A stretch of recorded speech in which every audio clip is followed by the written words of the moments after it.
Vítam vás na kanáli Život v srdci a spolu sa pozrieme na témy, ktoré nám pomáhajú lepšie porozumieť sebe, svojmu telu, prírode okolo nás.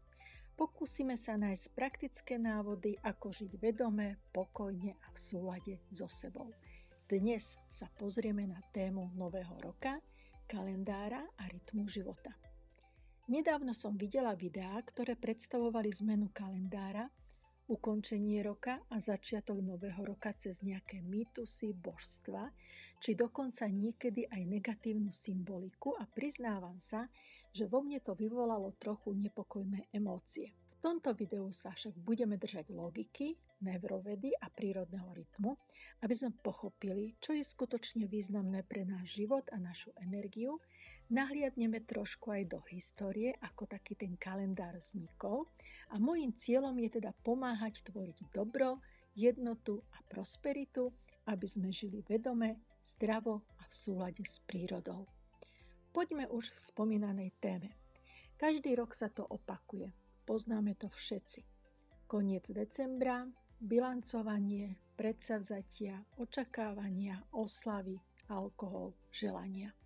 Od januára častokrát ideme po starom, drží nás to možno pár dní, možno mesiac, možno 2 a na skonku roka znova si hovoríme: od nového roka začnem inak. Od januára zmením život. Tento rok bude iný. A potom znova príde december, január a väčšinou sa nič zásadné nestane. Nie preto, že by sme nemali nejakú pevnú vôľu, ale preto, že celý koncept nového roka, tak ako ho dnes vnímame a poznáme, nemá s prirodzeným rytmom života takmer nič spoločné. A tak dneska si pozrieme, ako vznikol kalendár, prečo 1. január nie je prírodný začiatok, čo nám hovorí neuroveda a psychológia, povieme si niečo o význame osobného nového roka, a ako si nastaviť priority a prijímať výzvy tak, aby to naozaj fungovalo. Ako teda vyzeral pôvodný kalendár? Pôvodný kalendár bol rímsky kalendár. Možno to, čo vám teraz budem hovoriť, už viete, možno ani nie, ale tak si to teda zopakujme a pripomeňme si, že pôvodný rímsky kalendár mal len 10 mesiacov. Rok začínal v marci, jarnou rovnodennosťou, zima bola mimo kalendára, rok mal asi 304 dní, zimné dni existovali, len sa nejako nenazývali a jednoducho bola zima. Akoby zastal čas a čas neexistoval, bola zima. Pôvodné mesiace bolo ich 10, ich názvy boli odvodené z latinčiny a ako prvý mesiac v roku bol uvádzaný mesiac marec, Martius. Ako začiatok roka, jar. Potom nasledovali ďalšie mesiace, tak ako ich poznáme. Quintilis, júl ako 5. mesiac, sextilis, august ako 6. mesiac a takto by sme mohli pokračovať ďalej až december ako 10. mesiac. Zaujímavosť je, že názvy mesiacov dodnes odrážajú pôvodný poriadok, tak ako bol v minulosti, len sa zmenilo ich poradie. Ak hovoríme napríklad o auguste, označujeme ho v dnešnej dobe ako 8. mesiac v poradí, ale významovo sextilis, august, je z minulosti uvádzaný ako 6. mesiac. A rovnako aj december, ktorý znamená 10. mesiac, aj keď dnes je v poradí uvádzaný ako 12. Potom prišlo 8. storočie pred Kristom a pridávajú sa do kalendára mesiaci január a február. To znamená, že aj zimné obdobie dostalo nejaké časové pomenovanie. Tieto mesiace sa pôvodne iba zapisovali, boli v podstate posledné mesiace, február bol posledný mesiac roku, ale rok stále teda začínal v marci. Takto vznikol 12-mesačný kalendár, no pôvodné názvy zostali. Matematicky je to dodnes v nesúlade, tak ako sme si hovorili. Ak porovnávame poradie mesiaca a význam slova názvu mesiaca, uvádzali sme si napríklad ten príklad s decembrom. Dĺžky mesiacov aj v minulosti boli nerovnomerné. Február bol najkratší, pretože bol posledným mesiacom v rámci pôvodného roku a povedali sme si, že v tom čase stále začínal nový rok v mesiaci marec a február bol posledný mesiac a navyše Rímania február považovali za nešťastný mesiac. Prečo? Pretože všetky párne čísla sa v Ríme považovali za nešťastné a február bol navyše spojený s očistnými obradmi a rituálmi pre mŕtvych. Bol to čas ukončenia a prípravy na nový cyklus. Preto bol najkratší, mal iba 28 dní a v prípade priestupného roka sa pridal len administratívne jeden deň, aby kalendár vychádzal v súlade so slnkom. No a tento historický odkaz prežil dodnes, keď február zostal stále najkratším mesiacom v roku, kedy prišlo k zmene k presunu nového roka z marca na 1. január. Bolo to až v roku 153 pred Kristom, sa administratívne presunul začiatok roka na 1. január. Čo bolo dôvodom? Čisto praktický dôvod. Konzuli mali nastúpiť skôr do úradu kvôli vojenským výpravám. Nie preto, že by to bol nejaký magický alebo prírodný začiatok, ale kvôli tomu, aby sa prípravy na vojenské operácie začali vykonávať skôr. No a prečo je Silvester Silvestrom? Silvester, teda 31. december, je pomenovaný, je to meninový deň a je pomenovaný po pápežovi Silvestrovi I. a je to cirkevný sviatok, takto to bolo v minulosti stanovené. Niektoré krajiny ho volajú inak, ale jeho význam Silvester ako taký je kultúrny, spoločenský, nie energetický. A tak vznikol nový administratívny dátum, ktorý dodnes považujeme za koniec roka a následne nový rok za začiatok roka ako 1. január. Chcem sa ešte na chvíľu pristaviť pri jednej veci, ktorá tu už bola spomínaná a v dnešnej dobe je dosť rozšírená a možno ste o nej aj vy počuli alebo ste sa stretli s videami alebo nejakými výkladmi, ktoré hovoria o tom, že Silvester a Nový rok majú nejaký temný, dokonca satanistický pôvod. Úprimne, a ja som si niektoré z týchto videí vypočula a priznám sa, že vo mne vyvolali zvláštny nepokoj. A práve preto je podľa mňa dôležité sa na to pozrieť pokojne s odstupom a hlavne s rozumom. Historicky však neexistuje žiadny dôkaz, že by bol 31. december vytvorený ako nejaký temný rituál.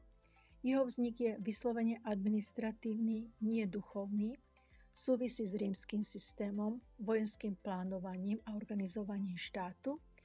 Zima bola stále obdobím pokoja, príprav a plánovania a jar, naopak, bola obdobím pohybu. Na jar začínali vojny, začínali práce a pripravovalo sa obdobie rastu.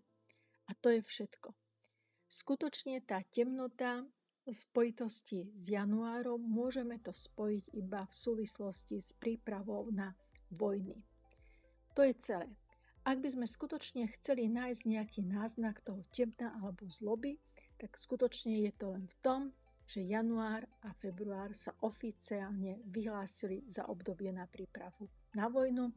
Tam vznikli nejaké predsavzatia, nejaké strachy, nejaké úzkosti, nejaké obavy a rovnako tam vznikali aj tie nádeje. A kde vzniká pocit temnoty v dnešnej dobe?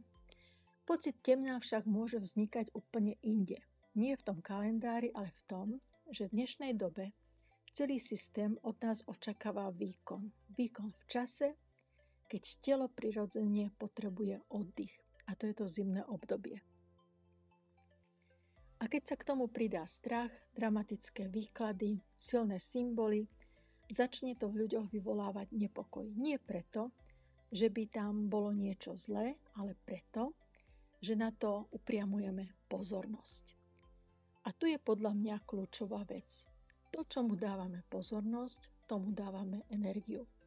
Ak sa sústreďujeme na strach, temnotu, negatívne výklady, začneme ich aj cítiť, nie preto, že sú pravdivé, ale preto, že na ne zameriavame svoju myseľ. Mojím zámerom však nie je hľadať zlo a ani strašiť. Mojím zámerom je prinášať pokoj, pochopenie a návrat k prirodzenému rytmu života. Preto sa na tieto veci pozerám cez neurovedu, históriu a prírodu, nie cez strach, a preto verím, že skutočný nový začiatok neprichádza zo systému, ale musí prichádzať znútra každého jedného človeka. A práve preto dáva oveľa väčší zmysel vnímať nový začiatok na jar alebo v období vlastných narodenín, než sa nútiť do nejakých zmien práve na pokyn v januári. Lebo to je v súlade s telom, psychikou aj prírodou. Jar alebo náš dátum narodenia.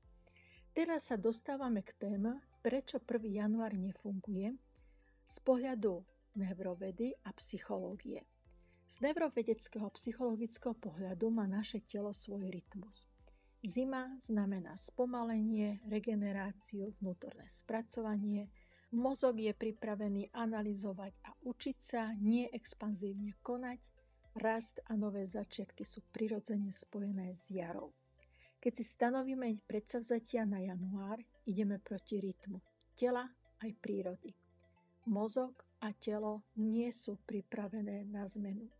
Vzniká frustrácia a pocit zlyhania a preto aj väčšina predsavzatí nevydrží.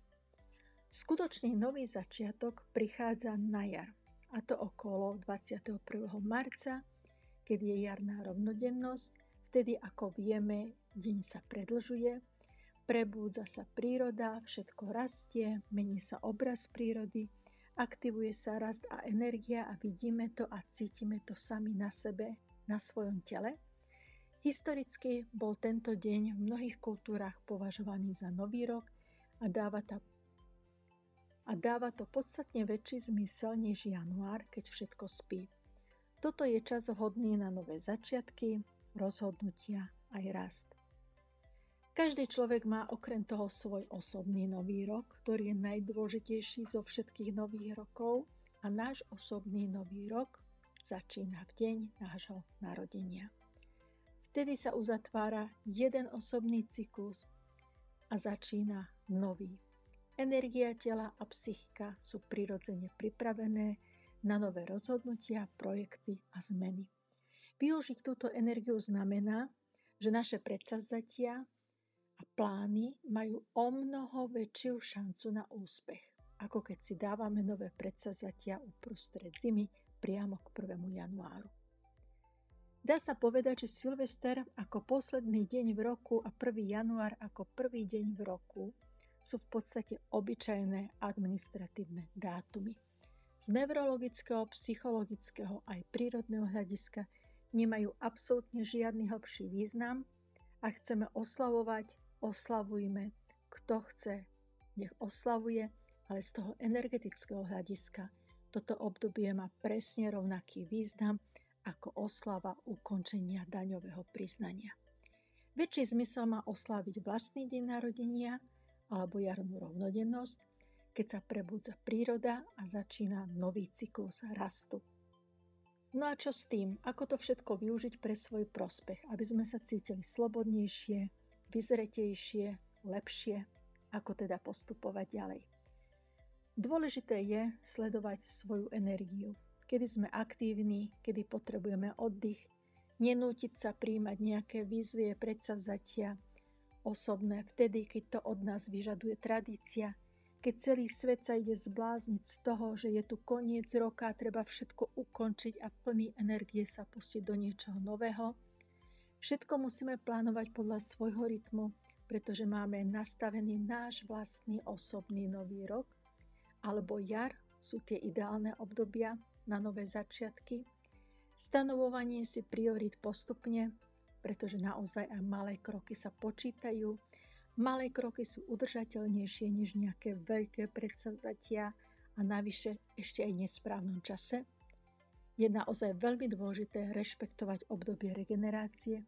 Zima je skutočne obdobie nastavené na vnútorné spracovanie a nie na expanziu a na rast. To je oddych, príroda oddychuje, tak aj človek je súčasť prírody a mal by oddychovať. Dôležité je spojenie vedomia s telom, uvedomenie si, čo skutočne chceme, aký máme zámer a či máme vieru dokázať to. Nie len snívať, ale skutočne cítiť, ako by sa to všetko, o čom snívame, stalo. Ako keby to už bolo splnené.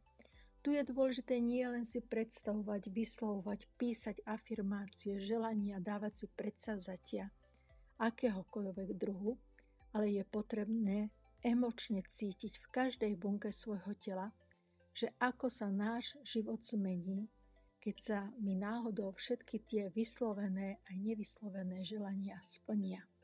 Akú inú kvalitu života budem mať, akým iným človekom sa stanem. Vtedy to naše predsavzatie nie je vynútené na silu, ale súzvučí s naším telom a vtedy na to telo prirodzene aj reaguje. Takto je prijímanie výziev a nastavenie priorit podstatne prirodzenejšie a aj efektívnejšie. Krátke zhrnutie, o čom sme teda hovorili a čo je potrebné si odniesť, prípadne nad čím sa zamyslieť. Nový rok nie je dátum, je to stav vedomia. Nový rok môžeme mať aj každý deň v roku, keď sa my tak rozhodneme a naše telo nás v tom podporí. Zmena určite nezačína 1. januára. Začína, keď sme pripravení. V súlade s telom, v súlade s prírodou a vlastným rytmom. Možno teda nie je otázka, kedy začať nový život, ale či ho začíname v súlade so sebou. Oslavujme skutočne nové začiatky, svoje narodeniny, jar, tam je ten osobný rytmus. Prijímajme život vedome, pokojne, s rešpektom k vlastnej energie. Je dôležité rozlišovať medzi históriou, symbolikou a strachom. Nie všetko, čo má korene v minulosti, je automaticky zlé. To, čomu dávame pozornosť, tým sa stávame. A ak budeme stále hľadať temnotu, budeme ju aj cítiť. Ja sa rozhodujem ísť cestou pochopenia, pokoja a prirodzenosti a preto sa v mojich videách nesnažím vytvárať strach, ale porozumenie. Lebo len v pokoji dokážeme tvoriť niečo dobré pre seba aj pre svet. Ak táto téma s vami rezonovala, budem veľmi rada, ak budete sledovať kanál Život v srdci aj ďalej. Na kanáli nájdete podobné videá, ktoré vám pomôžu lepšie pochopiť seba, svoje telo a rytmus života. Ak máte nejaké otázky, názory, s niečím možno nesúhlasíte, alebo aj súhlasíte, napíšte mi do komentára. Rada si prečítam vaše myšlienky, vaše postrehy a pohľady a môžeme sa spoločne zamyslieť nad tým, čo pre nás všetkých funguje a čo nie. Cieľom týchto videí je tvoriť dobro, jednotu a zdravú energiu, aby sme podporovali rozvoj mysle, zdravia tela a tvorbu lepšieho života. Keď dávame pozornosť negatívnym interpretáciám alebo strachu, dávame im energiu a tvoríme ich. Preto je dôležité držať sa pravdy, logiky a prirodzeného rytmu a tým vytvárať pozitívnu realitu pre seba i svoje okolie. Krátke zhrnutie na záver. Nie je dôležité, aký je dátum v kalendári, dôležité je, v akej energii žijeme, či v strachu, alebo v pochopení, či v tlaku, alebo v súlade so sebou.